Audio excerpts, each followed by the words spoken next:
सेविका सहायिका दीदी, आशा कार्यकर्ता दीदी, आशा फैसिलिटेटर दीदी, ममता दीदी, मिड डे मील, एनएचएम से जुड़े हुए हमारी जो बहनें हैं उनके लिए बड़ी खबर लेकर आया हूं। और कुछ खबरें ऐसी हैं जो कई राज्यों से आई हैं, कुछ खबरें अपने बिहार की हैं, और कुछ राज्यों ने जो है कि चुनाव के पहले अपने यहाँ के आंगनबाड़ी सेविका सहायिका आशा दीदियों के मानदेय में वृद्धि की घोषणा की थी। तो उनको लेकर भी बड़ी खुशखबरी है हमारे पास में। दीपावली से पहले वहाँ की सरकार जो है कि बड़ी खुशखबरी दी है।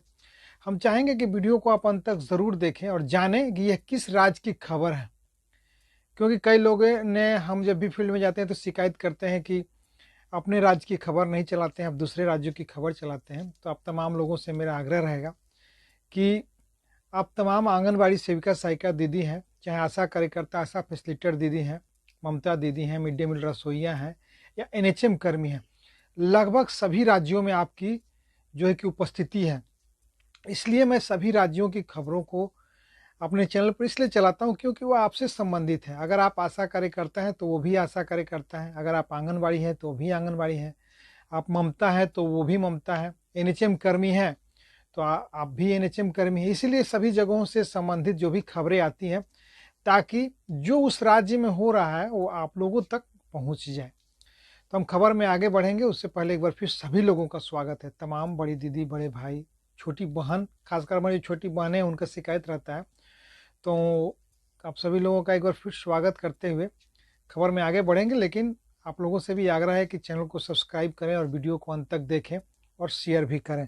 सबसे पहले हम खबर की शुरुआत करते हैं कि हरियाणा में चुनाव संपन्न हो गया है और हरियाणा की सरकार ने जो है कि वहाँ की आंगनबाड़ी कार्यकर्ताओं को 750 रुपये, और जो आंगनबाड़ी सेविका सहायिका दीदी हैं तो सेविका दीदी को 750 और सहायिका को 400 रुपये की उनके मानदेय में वृद्धि की है।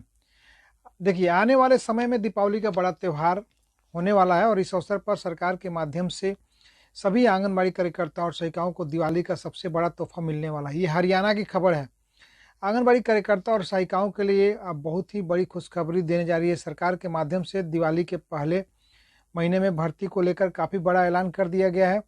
अब सभी को जानकारी के लिए बता दिया जाता है कि आंगनबाड़ी कार्यकर्ता सहायिका पिछले लंबे समय से मानदेय में जो है कि बढ़ोतरी को लेकर इंतजार कर रही थी।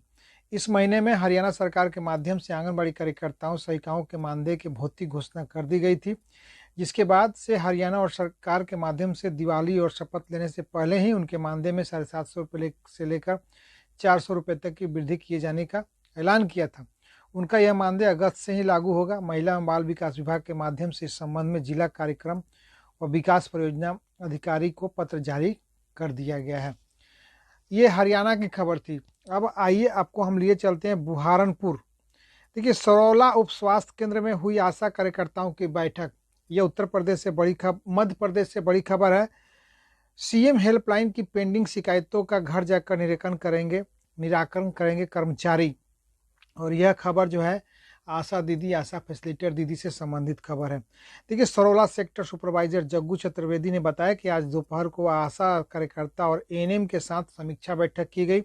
इस दौरान सीएम हेल्पलाइन पेंडिंग शिकायतों को पेंडिंग के निराकरण को लेकर चर्चा की गई। बैठक में निर्णय लिया गया कि लगातार कई दिनों से आशा कार्यकर्ता और एएनएम उन लोगों के घर जाकर संपर्क करती रहेंगी जिन्होंने सीएम हेल्पलाइन पर शिकायत की है। इसके बाद शिकायत का निराकरण कराया जाएगा।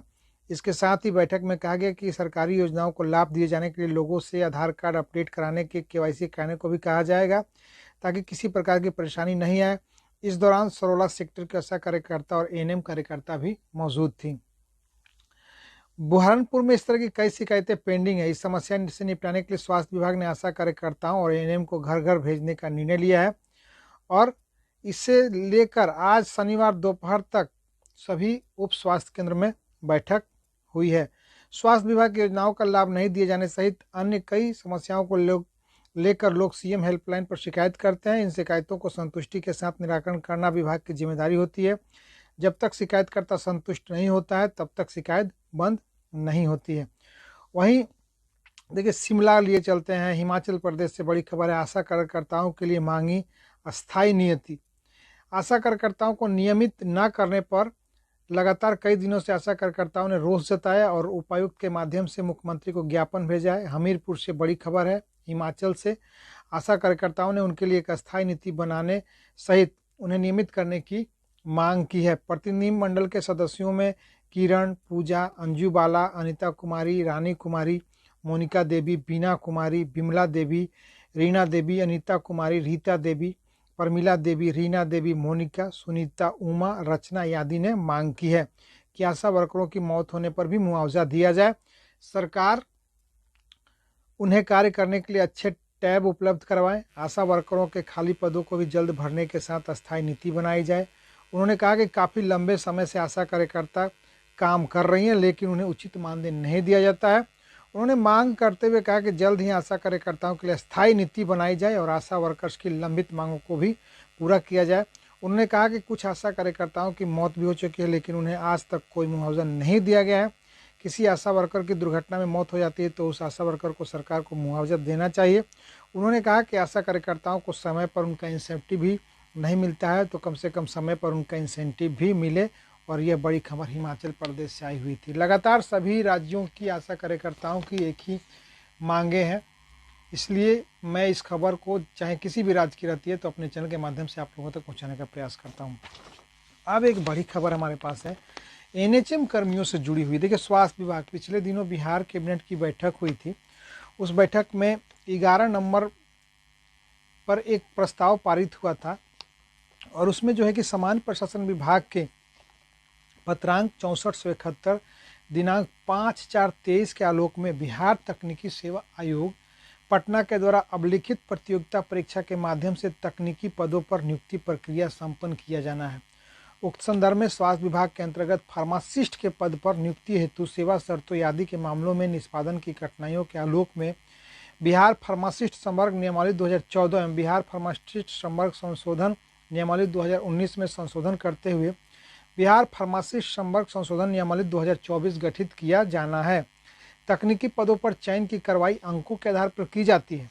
इसके स्थान पर चयन की कार्रवाई लिखित प्रतियोगिता परीक्षा के आधार पर करने, संविदा नियोजित कर्मियों को अधिकतम उम्र सीमा में छूट एवं अधिमानता के अंकों के संदर्भ में किए गए प्रावधानों में मेजर गीता सहाय के मामले में माननीय सर्वोच्च न्यायालय द्वारा सिविल अपील संख्या 9482/2019 में दिनांक 17/12/2019 को पारित न्यायाधीश के आलोक में बिहार सरकार के स्थान पर बिहार राज्य के अंतर्गत सभी सरकारी, गैर सरकारी, निजी, केंद्र सरकार, पंचायत, नगर निकाय आदि अस्पतालों, संस्थानों अंकित किए जाने के मंतव्य के अनुसार कार्य अनुभव के अंकों का निर्धारण करने हेतु निर्गत नए दिशा निर्देश के आलोक में आवश्यक प्रावधान करने आदि के आलोक में बिहार फार्मासिस्ट संवर्ग संशोधन नियमावली 2024 के गठन करने की आवश्यकता है। बिहार फार्मासिस्ट संवर्ग के पदों पर नियुक्ति एवं उनकी सेवा शर्तों के निर्धारण हेतु बिहार फार्मासिस्ट संवर्ग संशोधन नियमावली 2024 का गठन किया जाना है। देखिए, अभी गठन किया गया है, इसको लेकर जो है कि बिहार कैबिनेट ने यह पत्र जारी किया है।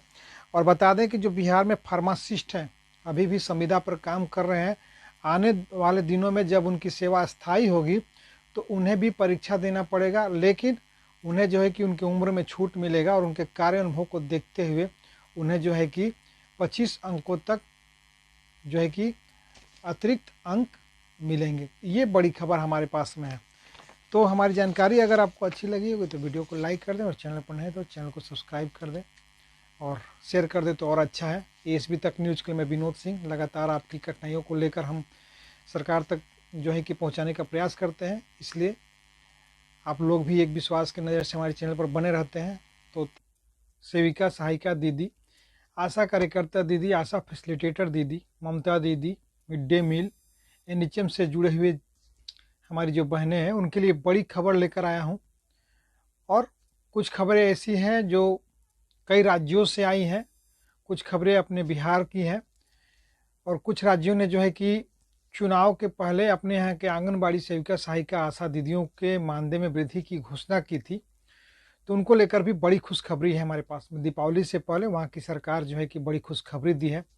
हम चाहेंगे कि वीडियो को आप अंत तक ज़रूर देखें और जानें कि यह किस राज्य की खबर है, क्योंकि कई लोगों ने, हम जब भी फील्ड में जाते हैं तो शिकायत करते हैं कि अपने राज्य की खबर नहीं चलाते हैं, आप दूसरे राज्यों की खबर चलाते हैं। तो आप तमाम लोगों से मेरा आग्रह रहेगा कि आप तमाम आंगनबाड़ी सेविका, सहायिका दीदी हैं, चाहे आशा कार्यकर्ता, आशा फैसिलिटेटर दीदी हैं, ममता दीदी हैं, मिड डे मील रसोइयाँ हैं या एनएचएम कर्मी हैं, लगभग सभी राज्यों में आपकी जो है कि उपस्थिति है। इसलिए मैं सभी राज्यों की खबरों को अपने चैनल पर इसलिए चलाता हूँ क्योंकि वो आपसे संबंधित है। अगर आप आशा कार्यकर्ता हैं तो वो भी आशा कार्यकर्ता हैं, अगर आप आंगनबाड़ी हैं तो भी आंगनबाड़ी हैं, आप ममता है तो वो भी ममता है, एनएचएम कर्मी हैं तो आप भी एनएचएम कर्मी हैं। इसीलिए सभी जगहों से संबंधित जो भी खबरें आती हैं ताकि जो उस राज्य में हो रहा है वो आप लोगों तक पहुंच जाए। तो हम खबर में आगे बढ़ेंगे उससे पहले एक बार फिर सभी लोगों का स्वागत है। तमाम बड़ी दीदी, बड़े भाई, छोटी बहन, खासकर हमारी छोटी बहनें, उनका शिकायत रहता है, तो आप सभी लोगों का एक बार फिर स्वागत करते हुए खबर में आगे बढ़ेंगे। लेकिन आप लोगों से भी आग्रह है कि चैनल को सब्सक्राइब करें और वीडियो को अंत तक देखें और शेयर भी करें।